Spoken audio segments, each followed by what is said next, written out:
This morning, Bernie Sanders comes to Texas, and we are sitting down with the senator and his message to skeptical moderates. Houston Mayor Sylvester Turner said he's going with Mike Bloomberg. Turner making the endorsement at a critical time for Bloomberg, but how much does it really matter? Something we'll discuss. Congresswoman Kay Granger is fighting for her political career. Chris Putnam appears to be a strong challenger from the right. We invited them both on this morning, but only one agreed to appear. And Tuesday night, all the Democrats running for U.S. Senate debate in Austin. One of the moderators is with us this morning about what she's watching for. Inside Texas Politics with Jason Whiteley starts now. And good morning. We'd like to begin by welcoming our new viewers in Houston and San Antonio to Inside Texas Politics. Thanks for tuning in this morning. Let's start out, though, with the top political headlines in this state. Early voting begins Tuesday statewide for the March primary. It runs for 2 weeks, but a big change is coming Election Day in Texas. In the state's 5 largest counties, you no longer have to look for your local precinct to cast a ballot. The big 5 counties have joined 50 other Texas counties in setting up voting centers. These are big central places and cities where any citizen of that county can cast a vote. Presidential candidates are investing in Texas with 2 weeks left before Super Tuesday. Bernie Sanders opening 5 campaign offices in the state. You might have already started seeing his commercials as well. Elizabeth Warren there has 4 offices. Pete Buttigieg is spending money to hire staff, but no one has outdone Mike Bloomberg. He has nearly 20 offices in Texas, by far the largest operation of any Democratic presidential candidate in this state. And Texas leaders love to hate California, but did anyone see this coming?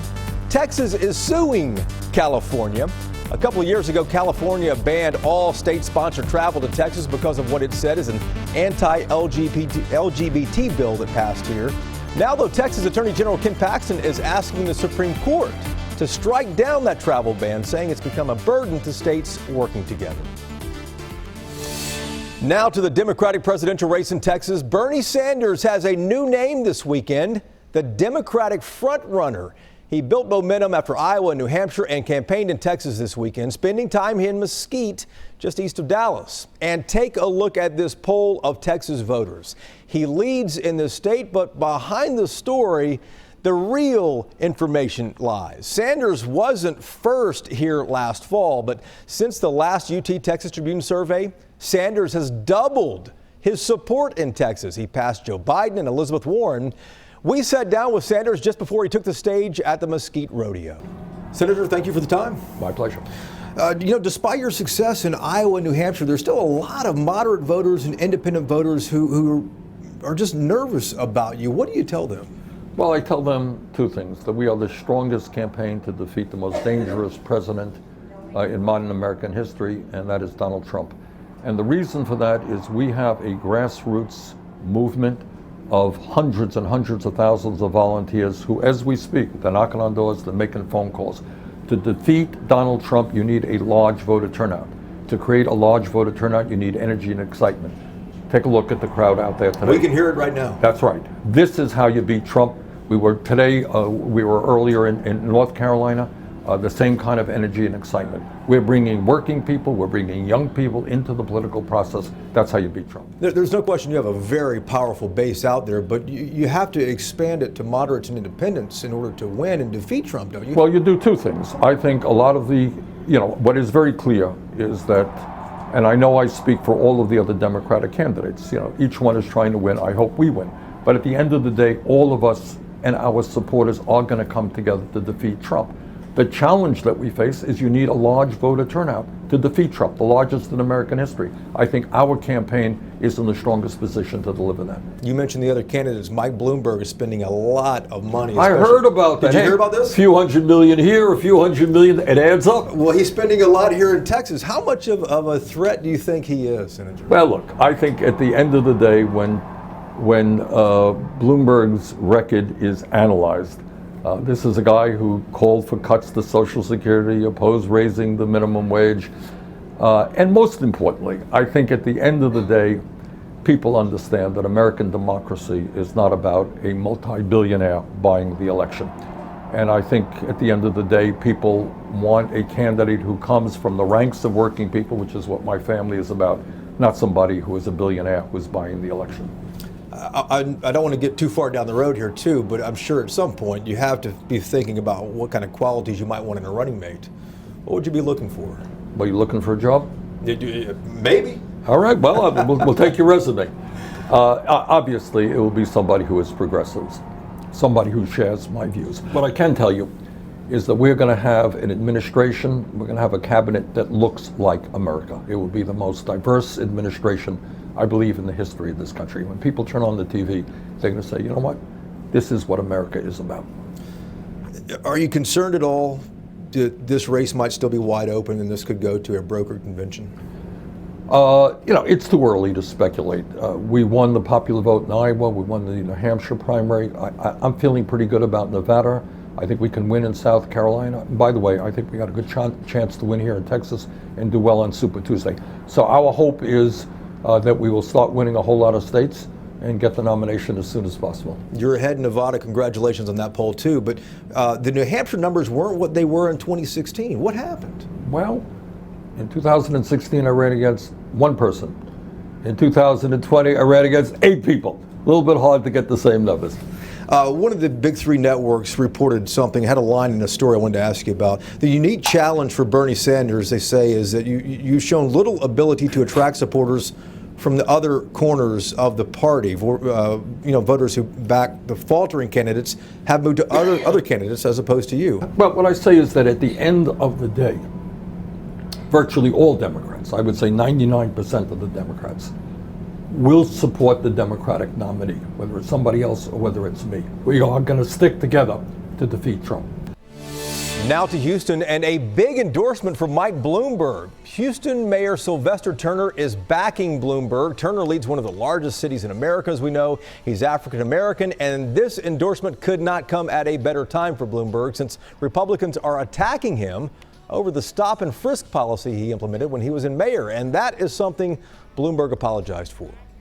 I defended it, looking back, for too long because I didn't understand then the unintended pain it was causing to young black and brown families and their kids.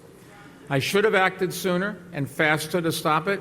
I didn't, and for that I apologized. All right, Ross Ramsey is the co-founder and executive editor of the Texas Tribune. He's in Austin. Good to see you, Ross. Good morning, Jason. What message is the Houston mayor sending by backing Bloomberg?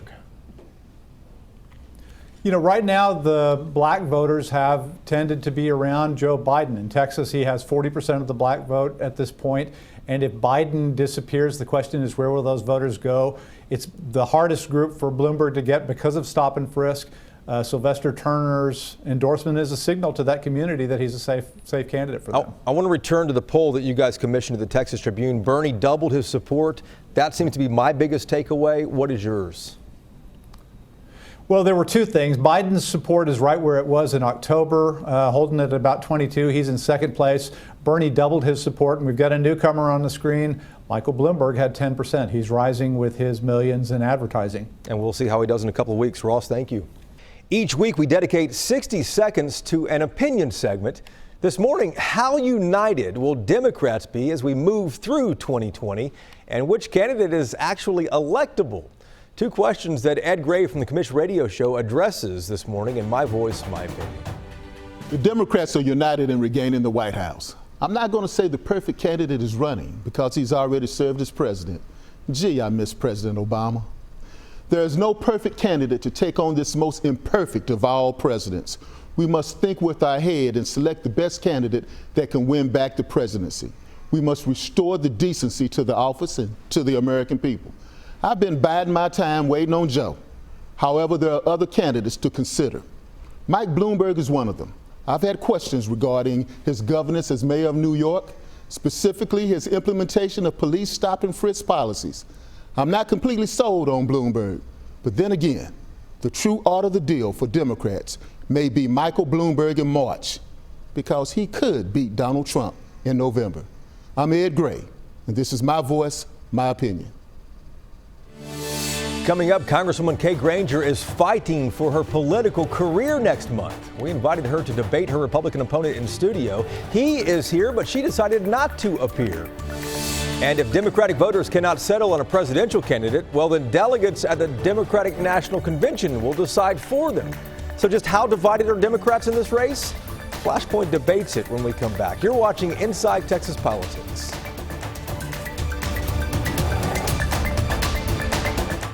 Yeah, I have this theory that three-syllable names win. Really? Donald Trump over Hillary Clinton. I mean, Greg Abbott's three syllables. Dan Patrick is lieutenant governor's three syllables. Well, maybe that's, maybe you're on to something here, because maybe that's why he calls himself Mike Bloomberg instead of Michael. So you're definitely putting Buttigieg way out of the running then. Yeah, I'm not thinking he has a chance.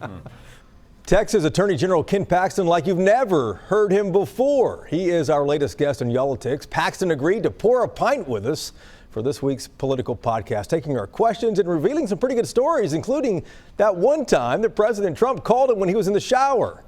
This episode drops on Tuesday. You can search for Y'all-itics or WFAA wherever you get your podcasts.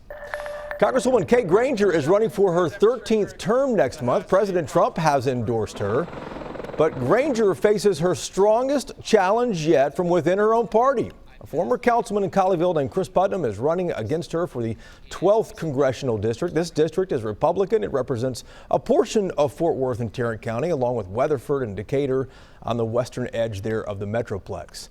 For 3 weeks, we have worked to get both of them on our program. Granger finally turned us down, but Chris Putnam agreed to appear, so he is here by himself. It's good to see you. Thanks for coming in. Yeah, thanks, Jason. Appreciate you having me. You made the drive, and we appreciate that. Why did you decide to challenge a fellow Republican, someone like Kay Granger, who's been in there for so long?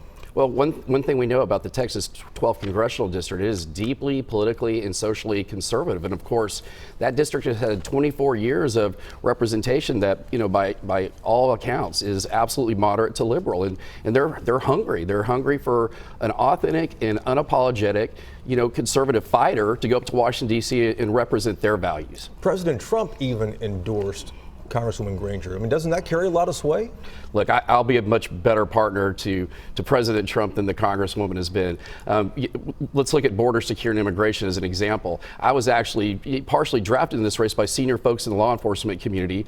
I have the endorsement of Tarrant County Sheriff Bill Weber, as well as Wise County Sheriff Lane Aiken, and they endorsed me very publicly, because 3 years ago, Republicans had both houses of Congress and the White House. It did absolutely nothing about border security and immigration reform. And so the problem that we have today, the crisis that we have, that these sheriffs are having to deal with in our communities, is a direct result of inaction by that Congress and Ms. Granger in particular, who also had an opportunity to, fund the border wall and didn't during the government shutdown. And differentiate yourself for people who live in that district, might be watching this morning. On issues, where do you differ from the Congresswoman? Well, the one we just talked about is one that's clear. Border security. I'm going to absolutely go up there and work with those sheriffs. So Tarrant County Sheriff Wayward in particular has become kind of the new Sheriff Joe. He's the national face of that issue, and we're going to partner, and we're going to go up there and bang the table until we get something but substantive what else besides done. Border security?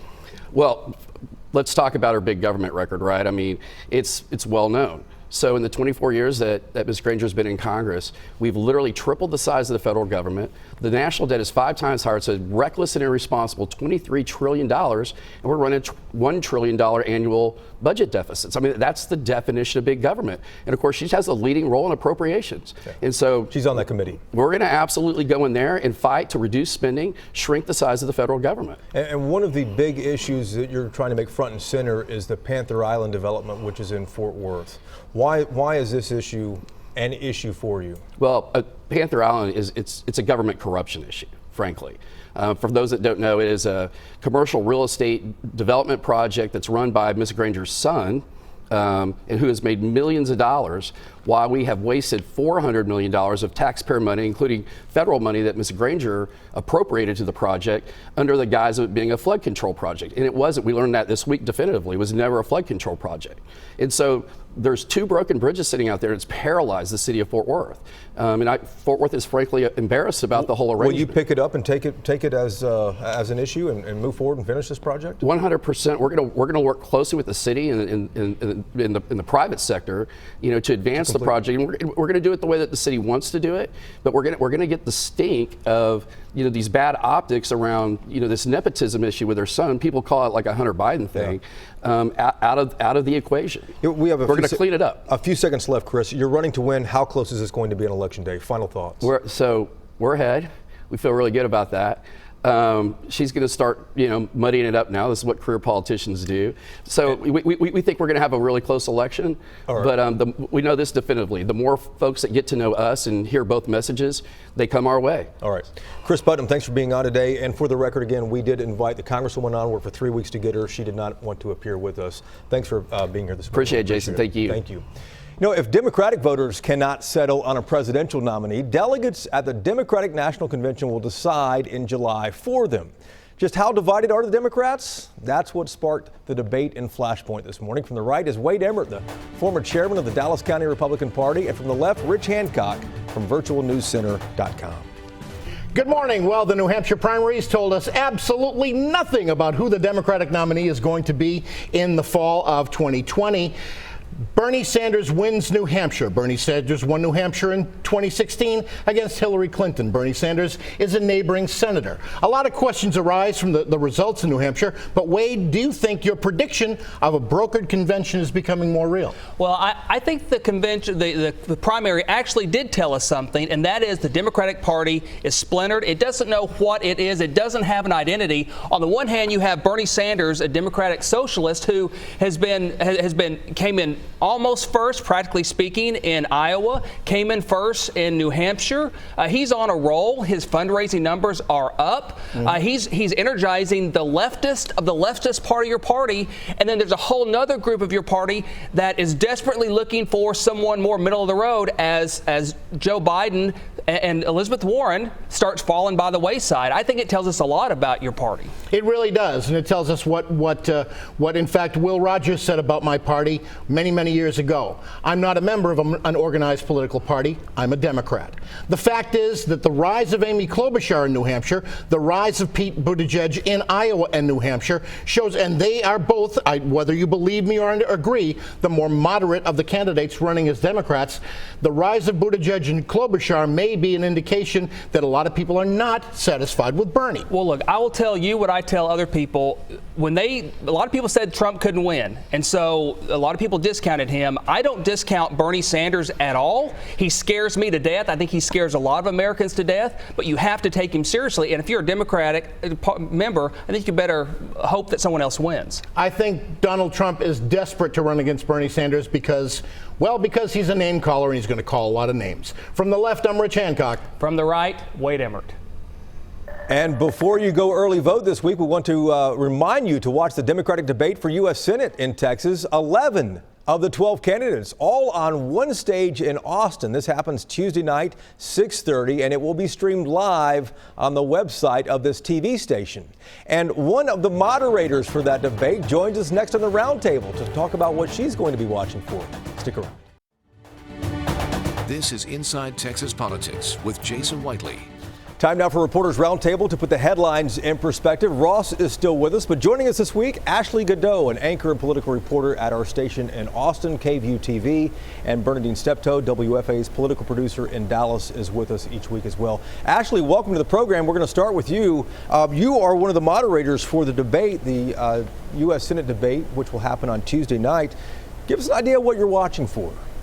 You know, Jason, I think one of the things that we are looking for here in Austin is the fact that none of these candidates is really a standout. None of them has done anything to get statewide name recognition. They are not in the same position that we saw former Congressman Beto O'Rourke in when he was running against Senator Ted Cruz this early in the race. Back then, he had already gotten some national attention. So for a lot of our viewers, this may be only the first or second time that they're really hearing some of these candidates. This will really be their introduction to them.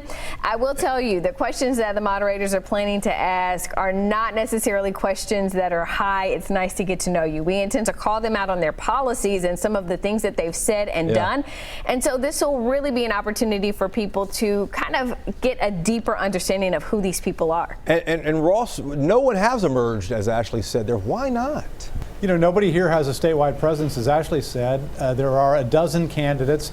There's a presidential race that's sucking up all the oxygen. And really, at this point, I think two of them are going to be in a runoff. It's just a question of which two get through all the noise. Which two make the runoff, Bernadine? You're on the spot. I think that MJ and Senator Ross West. Why but so? also, well, let me sort of explain also while I'm watching this race, because I'm really interested to see how MJ performs. Remember, she caused a lot of controversy, or the National Senate Democrats caused a lot of controversy when they made the rare move of endorsing her. So I'd like to see if she lives up to that endorsement. But I think that MJ has the money, and Senator Ross West is state senator. I think that he has the organization. Yeah, and Senator West, of course, has gotten the endorsements of all his legislative colleagues and Sylvester Turner. Ashley, I'm just curious, who has to shine here? I would think everybody has to shine, but really, you'd think Royce and maybe Chris Bell and Amanda Edwards and MJ really have to shine.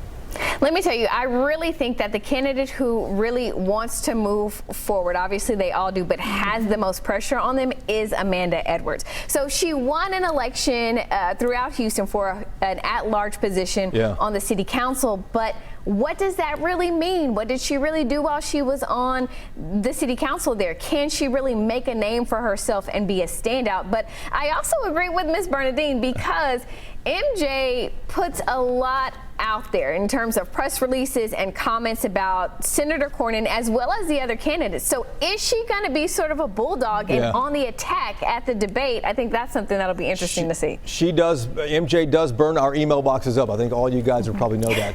Thanks for appearing here, Ashley and Bernadine and Ross. Good to see you again as well, too. We appreciate you watching Inside Texas Politics. Don't forget that debate Tuesday night in Austin. You can watch it live on the website of this very TV station here. We'll see you again next week. Have a good day.